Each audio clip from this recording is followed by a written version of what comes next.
오늘도 내 생명을 주님께 드리겠다는 그 믿음의 고백으로 또 결단으로 주님께 나아갈 수 있는 우리 모두가 되기를 소원합니다. 참 그런 것 같아요.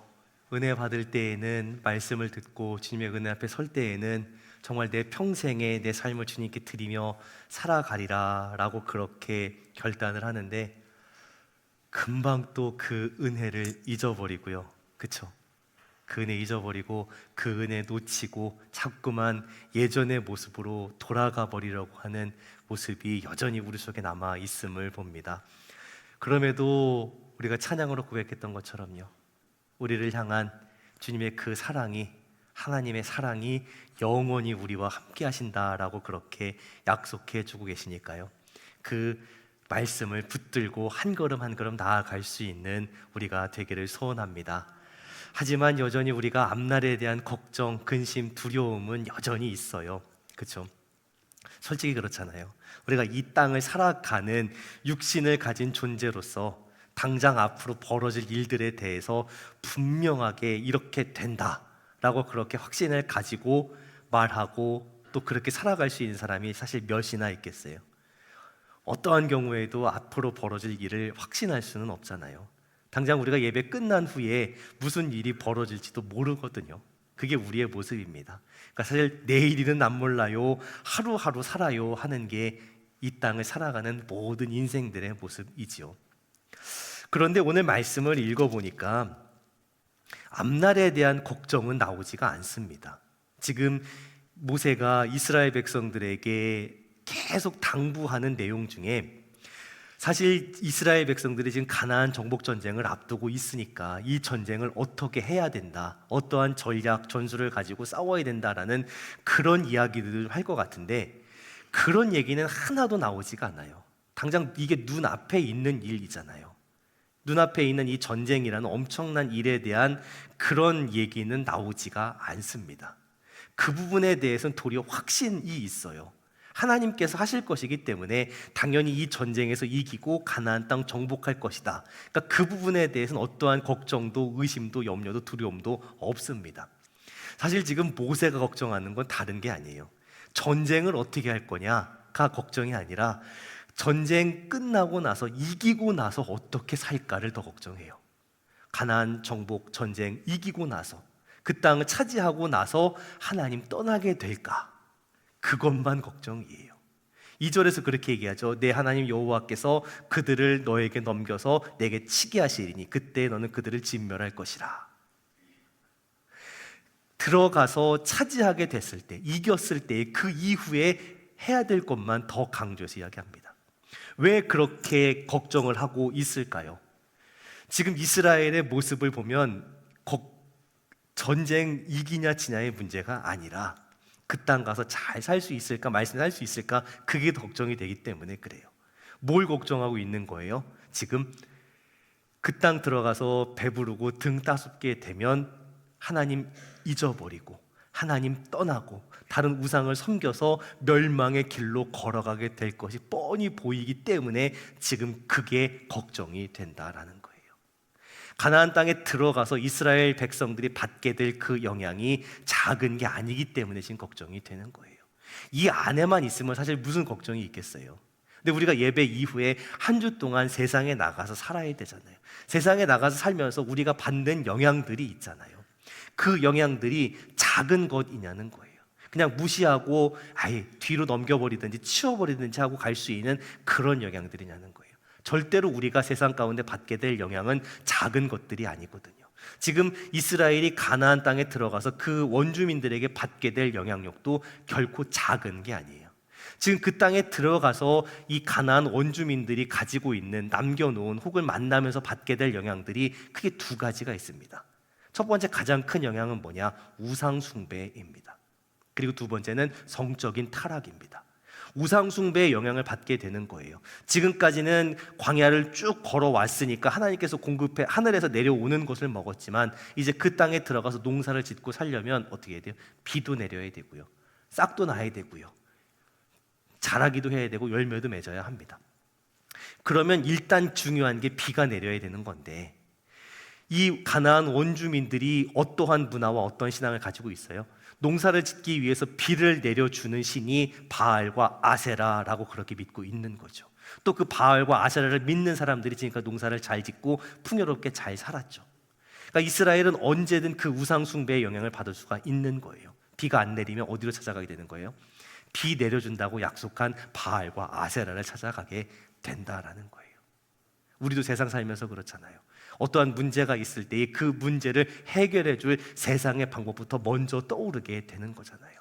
그런데 이 우상을 숭배하는 이 문제가, 그 방법이 꼭 우리의 삶의 거룩함을 잃어버리고 또 타락하게 되는 그런 결과로 연결이 된다는 거죠. 이스라엘 백성들이 가나안 원주민들에게 받을 영향도 마찬가지였습니다. 바알과 아세라 우상을 숭배하게 되는 것은 결국 하나님으로부터 멀어지고 거룩함을 잃게 되고 성적으로 타락하게 되는 것과 연결이 된다라는 거예요. 이 문제들은 하나님에게서 멀어지게 만드는 것들입니다. 그래서 다시 한번 모세는 강조해요. 또 오늘 말씀을 통해서 우리에게 다시 한번 강조해 주십니다. 하나님과 멀어지면 무슨 일이 벌어지느냐?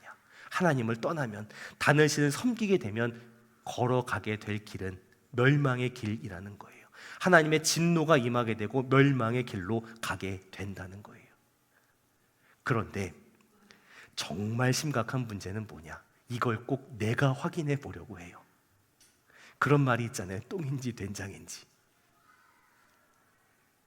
하나님께서 말씀을 떠나면, 하나님을 떠나면, 그 은혜의 자리를 떠나면 어떻게 되는지 정말 귀가 아프도록, 침이 마르도록 강조하고 또 강조해 주셨어요. 하나님 떠나면 하나님의 진노가 따라올 수밖에 없고, 하나님의 진노가 임하면 너희는 멸망의 길로 가게 된다. 그런데 꼭 그걸 내가 직접 내 경험으로 확인해 보려고 해요. 얼마나 어리석고 미련한 길이냐는 거예요. 우리의 인생이 2번, 3번, 4번 반복할 수 있다면 한 번은 그 길을 걸어봐도 괜찮을 거예요. 그런데 우리의 인생길은 한 번뿐이잖아요. 그럼 그 인생길을 어떻게 걸어가야 되겠냐라는 거예요. 하나님의 말씀을 따라서 하나님의 은혜와 복을 누리는 그 길을 한 번 걸어가고 끝나야지. 내 한 번밖에 없는 그 인생길을 굳이 하나님 말씀하시고 경고하신 그 잘못된 길로 걸어가서 한참 뺑글뺑글 돌다가 나중에서야 돌아오는 그 결정을 왜 하냐는 거예요. 사실 그런 생각 자체도 품을 이유가 없는 거죠. 정말 그런가 안 그런가 내가 직접 확인해 보겠다가 아니라 하나님 말씀을 전적으로 신뢰하고 순종하면서 은혜의 길, 축복의 길, 생명의 길을 걸어갈 수 있는 우리 홍동의 성도들 되시기를 예수님의 이름으로 축원합니다.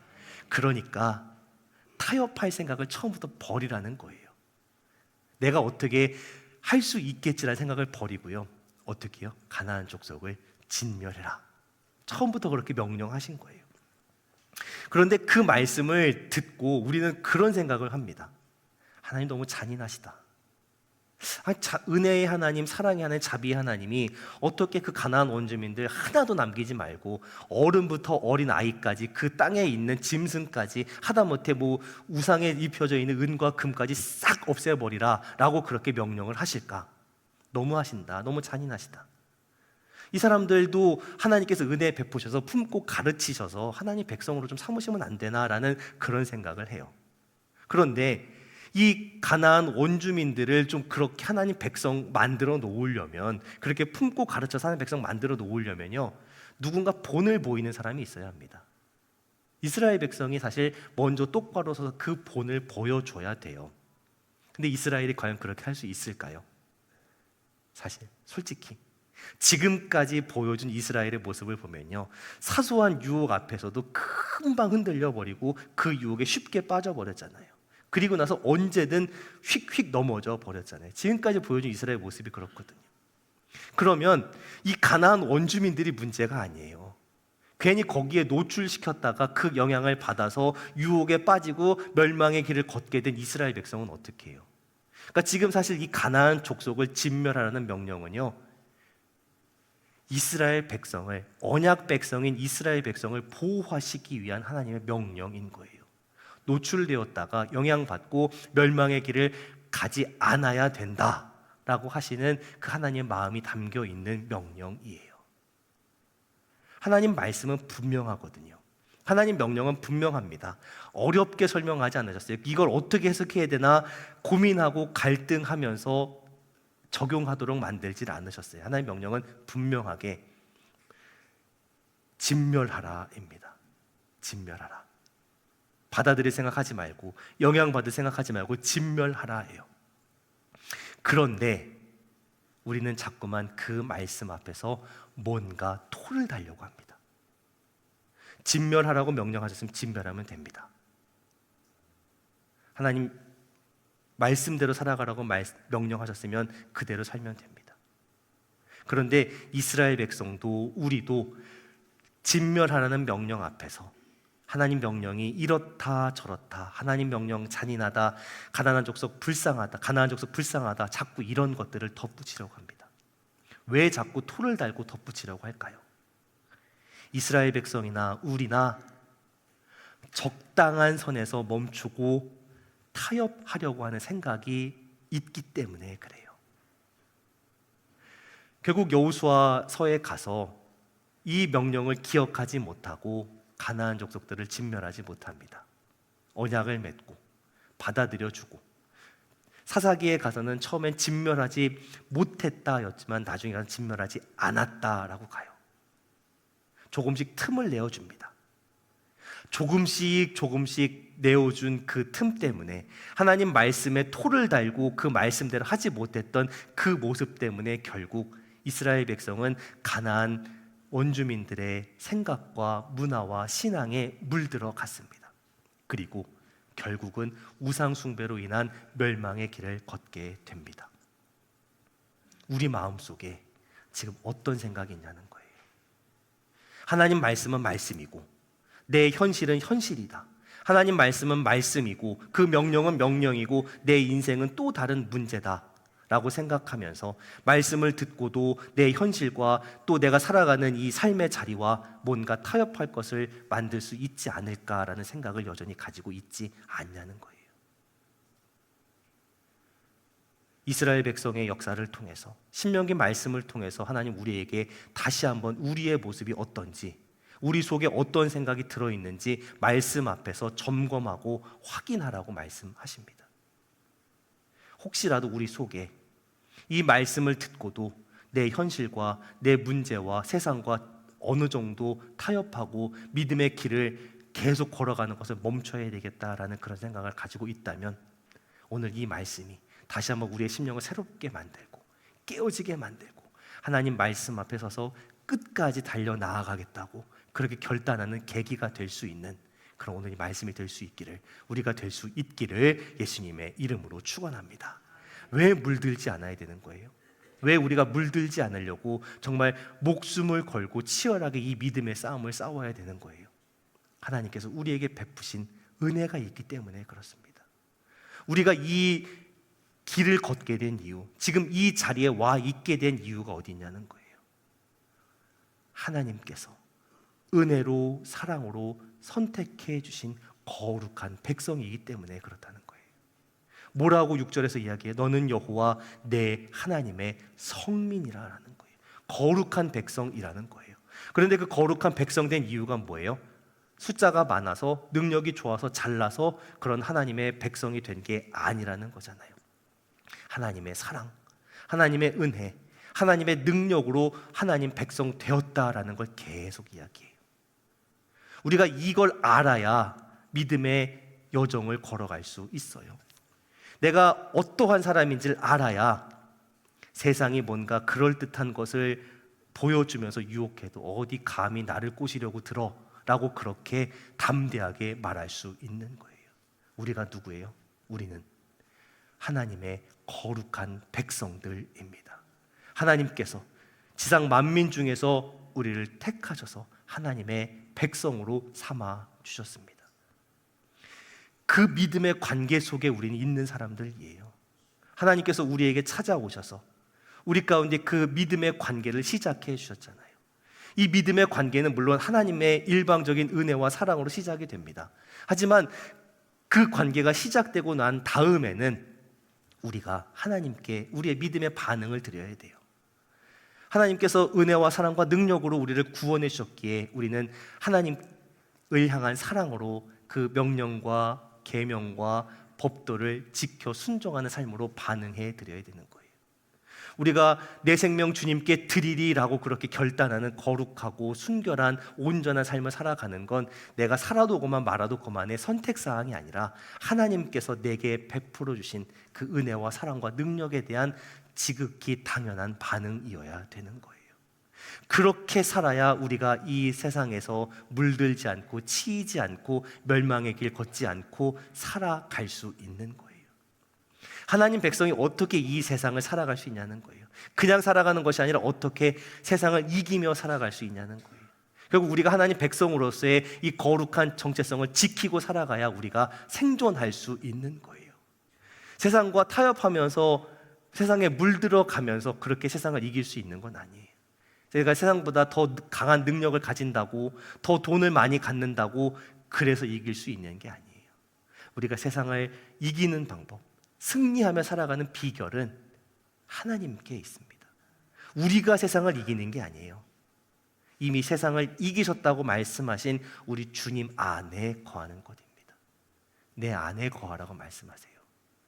나의 안에 거하라 말씀하십니다. 우리를 그 안에 품으시는 하나님께서 세상을 이기게 하시고 승리하게 하십니다. 세상을 이기신 주님과 함께하면서 주님 주시는 그 은혜와 능력을 선물로 받아서 누리면서 살아가는 거예요. 그렇게 하나님 바라보고 하나님 사랑하며 순종하며 살아가면, 하나님께 우리의 마음을 그렇게 두고 살아가면 우리의 삶의 승리와 축복은 자연스럽게 따라오게 되는 거죠. 우리가 기억해야 될 건 이겁니다. 우리의 삶에 다른 것이 틈탈 만한 그런 틈을 주지 않는 거예요. 내 모든 마음을, 내 모든 시선을 하나님께 드리는 거예요. 내 생명 주님께 드리리. 이 믿음의 고백으로 살아가면서 어떠한 것도 내 삶에 틈타지 못하도록 살아갈 수 있는 우리 사랑동의 성도들 다 되시기를 예수님의 이름으로 축원합니다. 신명기를 쭉 읽다 보면 하나님께서 이스라엘 백성들에게 주시겠다고 약속하신 그 은혜와 축복의 내용들이 쭉 나옵니다. 오늘 말씀을 같이 봉독하면서 13절, 14절, 15절을 보니까 너무 좋아요. 이 말씀을 저도 읽으면서 이 말씀대로 하나님 우리 홍동의 성도들의 삶에 이루어 주옵소서라고 그렇게 기도하는 마음을 읽었습니다. 너를 사랑하시고 복을 주사 너를 번성하게 하시되 내게 주리라고 조상들에게 명령하신 땅에서 내 소생에게, 자녀들에게도 은혜 베푸시고요, 농사 짓는 거에도 은혜 베푸시고요, 키우는 가축들에게도 은혜 베푸시고요. 14절에 보니까 뭐예요? 내가 복을 받으면 만민보다 훨씬 더하여 너희 중에 남녀와 짐승의 암수에 생육하지 못함이 없을 것이며 모든 질병을 멀게 하시고 그 어떤 것도 질병이 틈타지 못하게 하시고 그리고 너를 미워하는 자에게 도리어 그 질병이 가게 하실 것이다. 너무 좋아요. 한편으로 그런 생각도 들죠. 이런 말씀 보면서 그냥 복만 받으라고 강조하는 건 아닌가. 하지만 하나님께서 원하시는 바 있고요, 단순히 기복주의 신앙하고는 분명히 이 말씀은 다릅니다. 기복주의 신앙은 뭐예요? 복 받는 게 목적입니다. 복 받으려고 하나님 믿는 거예요. 근데 내가 복 받으려고 하나님 믿는 건 결국 뭐예요? 그 복이 우상이 되는 거죠. 물질이 우상이 되는 삶입니다. 오늘 말씀을 통해서 우리에게 들려주시는 이 축복의 내용은요, 하나님의 신실하심, 하나님의 그 사랑하심으로 말미암아서 자연스럽게 나타나는 결과들이에요. 하나님의 그 사랑으로, 은혜로 말미암아 자연스럽게 따라오는 일종의 부산물인 거죠. 참된 신앙은 하나님을 기억하는 것입니다. 하나님과의 믿음의 관계 안에서 하나님 말씀에 순종하며 살아가는 거예요. 하나님께서 이유와 목적이 되시는 삶을 살아가는 거죠. 그렇게 살아가다 보니까 하나님의 은혜로 말미암아 축복은 자연스럽게 따라오게 되는 거예요. 그렇게 살아가야 합니다. 자, 그런데 그렇게 하루하루 살아가다가도 어느 날 갑자기 내 마음이 와르르 무너져 버릴 때가 있어요. 분명히 내가 믿음 안에 잘 살아왔는데, 은혜 가운데 잘 있었는데 어느 날 갑자기 내 마음에 믿음의 고백과 확신보다는 염려와 두려움과 근심과 걱정이 내 마음을 확 사로잡고 있을 때가 있어요. 내 생명 주님께 드리리. 내 평생에 주님만 바라보며 살아가리. 내가 할 수 있을까? 내가 어떻게 해야 되지? 내가 어디로 지금 걸어가야 되지? 방향을 놓쳐버리는 때가 있어요. 갑자기 막막해져요. 갑자기 두려워져요. 갑자기 의심이 생길 수 있어요. 지금까지 이 말씀을 듣고 그래 우리가 하나님 잘 믿고 믿음으로 승리하며 나아가면 되지라고 생각했던 이스라엘 백성들의 마음 가운데 갑자기 두려움이 생길 수 있다는 거예요. 갑자기 의심이 생길 수 있다는 거예요. 자, 그럴 때 어떻게 해야 돼요? 내 마음속에 내 앞에 놓여 있는 현실을 보니까 갑자기 현타가 와서 야, 이거 어떻게 살지? 어떻게 살아내지? 이 문제를 어떻게 극복하고 나아가지? 두려움과 의심이 생길 때 어떻게 해야 돼요? 18절에서 이렇게 말씀하십니다. 너희 앞에 있는 문제들, 너희 앞에 있는 대적들 두려워하지 말고 해요. 그리고 그 다음이 중요합니다. 내 하나님 여호와께서 바로와 온 애굽에 행하신 것을 잘 기억하되입니다. 그냥 두려워하지 말라고만 말씀하신 게 아니에요. 두려워하지 않도록 의심이 생길 때 극복하시고 어떻게 하라는 거예요? 기억하라는 거예요. 기억하라. 하나님께서 어떠한 일들을 행하셨는가? 지금까지 어떠한 일들을 하셔서 나를 여기까지 이끌어 오셨는가? 그 일을 지금 내 삶의 자리로 이끌어 오는 거예요. 그게 믿음이에요. 그러니까 우리가 신앙생활을 하면서 똑같은 겉모습을 가지고 있지만 사실 어디에 목적을 두고 있었냐가 사실 여기서 좀 드러납니다. 똑같이 보여요. 그런데 내가 복받는 게 목적이었던 그런 모습이던 하나님이 이유와 목적이 되시는 모습이었던 처음엔 비슷합니다. 그리고 흔들리고 두렵고 의심되는 상태가 똑같이 만나요. 그런데 복이 목적이었던 신앙과 하나님이 목적이었던 신앙은 이 흔들리는 의심한 상태가 됐을 때 드러납니다. 하나님을 목적으로 삼지 않았던 복이 목적이었던 신앙은 이 의심과 두려움과 흔들림이 찾아오는 그 순간에 하나님을 기억하지 못합니다. 하나님 목적이 아니었으니까요. 하지만 하나님이 이유와 목적 되시는 신앙은 흔들리는 그 순간에, 그 결정적인 순간에 하나님께서 그래도 나를 붙잡고 여기까지 데리고 오시지 않았는가라고 그렇게 하나님을 기억해내게 돼요. 하나님을 기억할 수 있는 그런 믿음 가지고 살아가는 우리 홍동의 성도들 되시기를 예수님의 이름으로 축원합니다. 그래야 문제가 찾아와도 어려움이 찾아와도 고비가 찾아와도 흔들리지 않는 거예요. 그렇지 않으면 어떻게 돼요? 반드시 흔들립니다. 반드시 넘어집니다.